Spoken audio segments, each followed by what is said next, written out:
Hey, do you have a lighter? Thanks.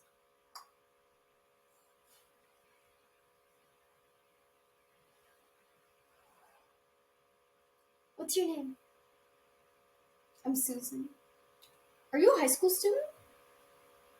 I know I spent my school years telling my classmates that their attitudes were shallow, misogynistic. But over the years, I guess I grew tired of not having any friends. As I became a teenager, not having any boyfriends. So, upon entering high school, I decided that time had come for a change. A decision that was either the cause or the effect of my relationship with him.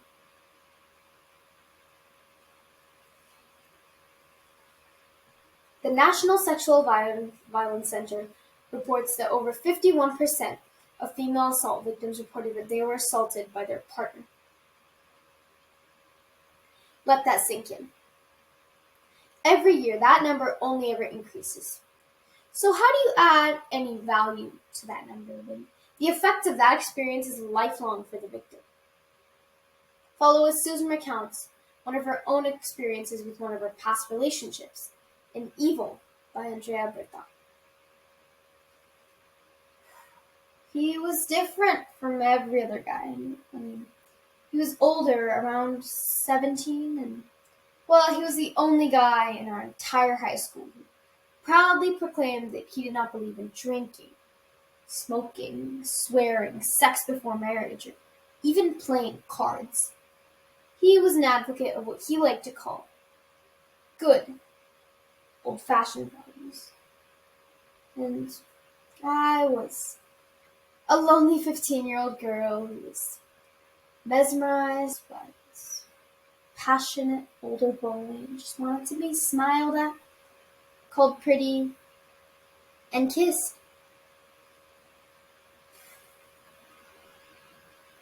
Kissed. He was the first boy I ever kissed. I loved to kiss and be kissed by him. He had always made it clear that sex before marriage was out of the question, so I never had to worry about being pressured into doing something I didn't want to, unlike my friends or the girls in movies. I think that's why I felt so safe with him. We were both happy then for the couple of months it lasted. We were both happy. But then he had made it clear that he just wasn't happy anymore. And I felt terrible.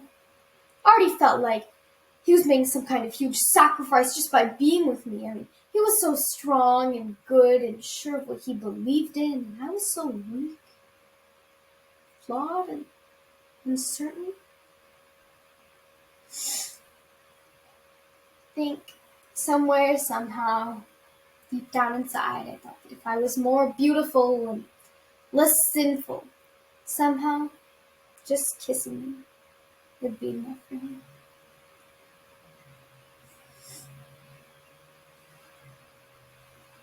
Still, I couldn't bring myself to give him what he wanted. It just scared me. So, one night when we were in his car, he did it for me. He didn't hurt my hand when he grabbed it. He hurt my brain more. He put it there and the world stopped. I couldn't think for minutes. He moved my frozen hand for me like it was a sponge he was using to clean a stain on the carpet. When I finally realized what was happening, I wondered, why did he even need my hand at all? What should I have done? Should I have pulled away and screamed? Should I have said no, walked away and told an adult? I wasn't some kindergartner being lured to a van by some sick pedophile with the promise of puppies. I was 15 and he was my boyfriend. My trustworthy, respectable, Christian boyfriend.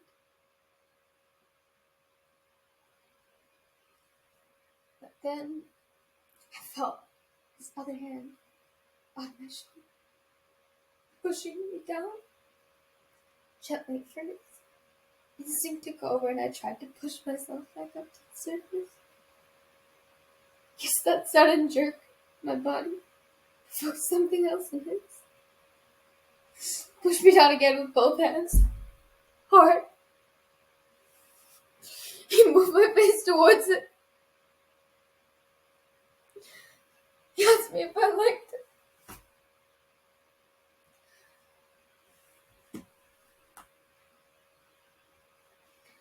I said yes almost immediately, and I didn't even consider it a lie.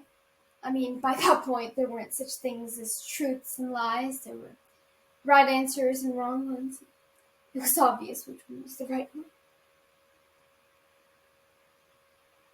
That night, he drove me home and walked me to the door and said, "Thank you."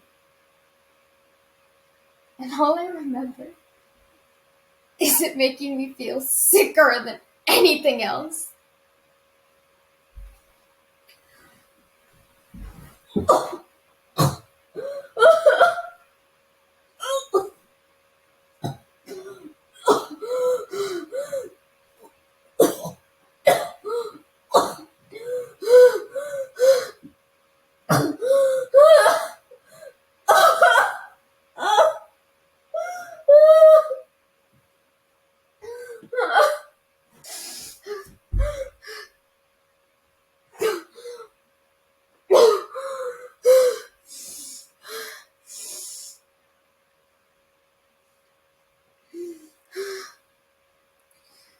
That night, I went to my room, put on my clothes, and I crouched in the corner of my bedroom. I felt safe there, like I was hidden. What was there to be scared of? In the room that I'd slept in for the past 15 years.